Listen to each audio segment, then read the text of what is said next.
হঠাৎ করেই জাতীয় নির্বাচন নিয়ে নতুন রহস্য। ডক্টর ইউনূস সরকার আসলে দ্বিধাবিভক্ত যে কি করবেন, বিশেষ করে আগে গণভোট না নির্বাচনের দিন গণভোট, এ বিষয়ে বিএনপিপন্থী উপদেষ্টাদের ভাষ্য, বিএনপি যা বলবে সেটা।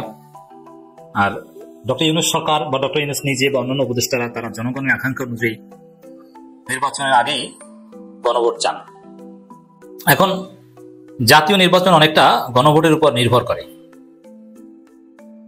গণভোট ছাড়া জাতীয় নির্বাচন আদৌ সম্ভব নয়, সংকটে পড়ে যাবে, এতে কোনো সন্দেহ সংশয় দ্বিধা নেই। এই জায়গায় রাজনৈতিক দলগুলোকে সরকার সময় দিয়েছে 1 সপ্তাহ, কিন্তু তাতে ন্যূনতম অগ্রগতি নেই এবং রাজনৈতিক দলগুলো নিজেরা আলোচনা করে ঐক্যমত হওয়ার মতো সামান্যতম সম্ভাবনা নেই। বিএনপি তো বলেই দিয়েছে যে আমরা জামাতের ডাকে সাড়া দিব না, মানে জামাত আলোচনার উদ্যোগ নিয়েছে সরকারের নির্দেশনা অনুযায়ী, আলটিমেটাম অনুযায়ী, কিন্তু বিএনপি বলছে না, আমরা এই আলোচনায় উদ্যোগে সাড়া দিব না, সরকার উদ্যোগ নিয়ে সেখানে আছে। এটা দ্বারা বোঝা যায় সরকার তো উদ্যোগ আগেই নিয়েছে, নতুন তো কিছু করার নেই। সরকার তো বিএনপিকে নিয়ে হাজারো বারো বসেছে, এখন আবার কি? এখন রাজনৈতিক দলগুলোকে জাস্ট তাদের কোর্টে বল ঠেলে দিয়েছে। এর অর্থ হচ্ছে আসলে রাজনৈতিক দলগুলো যে ঐক্যবদ্ধ হতে পারবে না এটা সরকার ভালোভাবে জানে, জাস্ট একটা সময় দেওয়া, লাস্ট ওয়ার্নিং। এরপরে ডক্টর ইউনূস খেলা শুরু করবে, ডক্টর ইউনূস চূড়ান্ত খেলা শুরু করতে যাচ্ছে। এই জায়গায় কি করবেন, কি হবে, এটা নিয়ে একটা রহস্যময় অবস্থান নিয়েছে ডক্টর ইউনূস সরকার। ডক্টর ইউনূস সরকার আদেশ জারি এগুলোর 1 মিনিট আগেও স্পষ্ট করবেন না, তার সিদ্ধান্ত নিয়েছে যে কি হতে যাচ্ছে। তবে হ্যাঁ, ফেব্রুয়ারিতে নির্বাচন এই বিষয়ে অনার, এটা ক্লিয়ার। কিন্তু তার আগে গণভোট বা অন্যান্য বিষয় কিভাবে কি করবে এটা স্পষ্ট করবে না বলে সরকারের সিদ্ধান্ত। তারই অংশ হিসাবে এই যে ধোঁয়াশা আমাদের সামনে উপস্থিত হয়েছে, যেমন আমার দেশ পত্রিকা শিরোনাম করেছে, নির্বাচন নিয়ে কথা বলতে নারাজ আইন উপদেষ্টা। হোয়াট ডাজ ইট মিন? এর অর্থ হচ্ছে, দেখেন, আইন উপদেষ্টা এখানে একটা মজার রোল তিনি প্লে করছেন। একদিকে তিনি বিএনপি পন্থী, কিন্তু বিএনপিকে ওইরকম সার্ভিস দিতে পারছে না।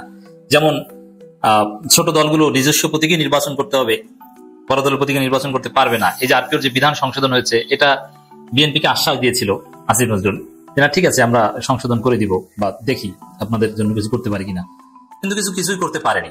শেষ পর্যন্ত গেজেটেড হয়েছে। আসিফ নজরুলের উপর বিএনপি অনেকটা অসন্তুষ্ট যে আসিফ নজরুল আমাদের সাথে আতাত করেছিলেন, কথা দিয়ে তো কথা রাখতে পারলেন না, আমাদের জন্য কিছু করতে পারছেন না। শুধু আসিফ নজরুল না, দেখেন অবস্থাটাকে। বিএনপি যাদেরকে ভাইস চ্যান্সেলর বানিয়েছে বিভিন্ন বিশ্ববিদ্যালয়ে, খালেদা জিয়ার উপদেষ্টা থেকে শুরু করে নানান পদ পদবি আছে, তারা কি ছাত্রদলকে জিতিয়ে দিতে পেরেছে? এর মানে রিয়ালিটি একদম পাল্টে দেওয়া কারো পক্ষে সম্ভব নয়। আসিফ নজরুলের পক্ষে রিয়ালিটি পাল্টে দেওয়া সম্ভব নয়। এখন আলী রিয়াজ তিনি এখন দৃশ্যপটের বাইরে, দ্যাট ইজ ভেরি সিগনিফিকেন্ট। বিএনপির লোকজন প্রচার করছে আলী রিয়াজ পালিয়েছে, পালায়নি, তিনি আবার আসবেন, কিন্তু আপাতত দৃশ্যপটের বাইরে।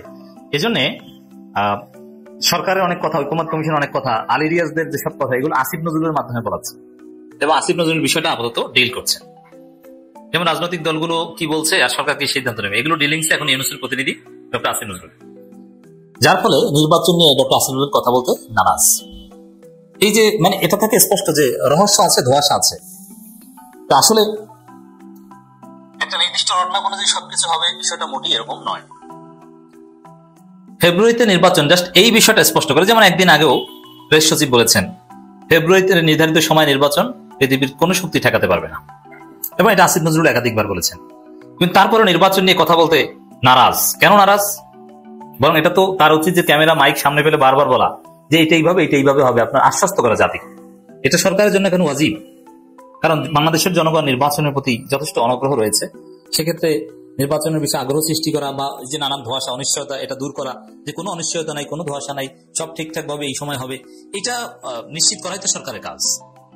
কিন্তু আমরা কি দেখতে পাচ্ছি না, সেটা পাচ্ছে না, বরং কথা বলতেই নারাজ। এই যে কথা বলতে নারাজ, এটা হতে পারে জাস্ট একবার, কিন্তু এর মধ্যে রহস্য রয়েছে। আসলে আমি যে কথাটা বলতে চাই, এই আসিফ নজরুল কথা বলতে নারাজ এর প্রেক্ষিতে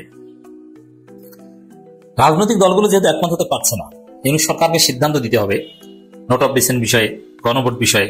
এমন নোট অফ ডিসেন্ট থাকবে না, জুলাই সনদ, সংবিধান আদেশ বিষয়ে যদি ইউনূসকে সিদ্ধান্ত দিতে হয়, তাহলে সামনে সব সিদ্ধান্ত ইউনূসই দিবেন, রাজনৈতিক দলগুলোকে কিচ্ছু জিজ্ঞেস করবেন না। তার মানে ইউনূস পুরোপুরি নির্বাচন নিয়ে এখন এরকম এই যে কথা বলেন না, সামনে নির্বাচন নিয়ে কোনো কথা বলতে পারবেন না। এখন আসিফ নজরুল কথা বলতে নারাজ, সাংবাদিকদের প্রশ্ন করলে রেগে যান। সামনে নির্বাচনের নাম নিলে পাশা লাল করে দিবে, সেই সময় আসতে পারে।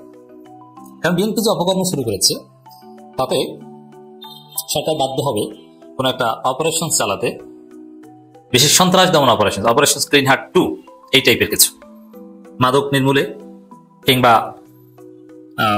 অবৈধ অস্ত্র উদ্ধারে, এরকম কোনো বিষয়ে বা কালো টাকা, পেশি শক্তি, চাঁদাবাজ দমন, এইসব প্রশ্নে অভিযান চালাতে সরকার বাধ্য হতে পারে, যেটা ডেফিনেটলি বিএনপির এগেনস্টে যাবে এবং বিএনপির লোকজন এই জালে ধরা পড়বে। অবশ্য বিএনপির লোকজনের নাকে বর্ষি লাগানো, কারণ তাদেরকে ইউনূস চাঁদাবাজি করার সুযোগ দিয়েছে, তারা করেছে, প্রমাণ রেখে দিয়েছে, যখন প্রয়োজন হয় তখন তাদেরকে ধরবে। তো দর্শক, এই জায়গায় আমরা দেখতে পাচ্ছি যে হঠাৎ রাজনীতিতে একটা নতুন রহস্য, নতুন অনিশ্চয়তা। যে কোনো সময় ইউনূস বিরাট পদক্ষেপ নিতে পারেন, সেটা বিএনপির বিরুদ্ধে যাবে এবং জামাতের বিরুদ্ধে এই সেন্সে যাবে। জামাত এখন ফেব্রুয়ারিতে নির্বাচন চায় সিরিয়াসলি, কারণ ফেব্রুয়ারিতে নির্বাচন হলে জামাত ক্ষমতায় আসবে, সুষ্ঠু নির্বাচন হলে, এতে কোনো সন্দেহ সংশয় নেই। তো জামাত যেহেতু ফেব্রুয়ারিতে নির্বাচন চায়, তো ফেব্রুয়ারিতে নির্বাচন যদি না হয়, এই বিএনপির ভুলে থাকবে, মারামারি থাকবে, এটা ডেফিনেটলি জামাতের জন্য নেগেটিভ পয়েন্ট। কারণ ফেব্রুয়ারিতে নির্বাচন হলে জামাত ক্ষমতা আসবে, সেখানে নির্বাচন কেন চাইবে না? কিন্তু বিশেষ কোনো অভিযান পরিচালনার কারণে বা যে কারণেই হোক না কেন, যেহেতু রাজনৈতিক দলগুলো সিদ্ধান্ত দিতে পারছে না, সিদ্ধান্ত ইউনূসকে নিতে হবে, এই জন্য সেটা ঘটতে পারে। আর তারই অংশ হিসাবে এই যে আমি যে কনক্লুশন বললাম যে এটা ঘটতে পারে, তারই অংশ হিসাবে এখন যা শুরু হয়েছে যে নির্বাচন নিয়ে কথা বলতে নারাজ, তখন নির্বাচনের দাবি দেওয়া শুনতেও সরকার নারাজ হবে। আপনার নির্বাচন সংক্রান্ত কোনো কথা কয়েক বছর আপনি বলতে পারবেন না, এটা হতে পারে। অলরেডি ঢাকা বিশ্ববিদ্যালয়ের এক প্রফেসর তিনি বলেছেন, ফেসবুকে লিখেছেন, 2 বছরের মধ্যে নির্বাচনের নাম বন্ধ মুছে দিন, বাংলাদেশের স্বাধীনতা সার্বভৌমত্ব রক্ষা করেন, ইন্ডিয়ান হেজিমনি বাংলাদেশ থেকে একদম মাইনাস করেন। অতএব সামনে অনেক বিরাট বিরাট ঘটনা আপনারা দেখতে পাবেন, নির্বাচনের নাম নিলেও সমস্যা করবেন। এই পরিস্থিতি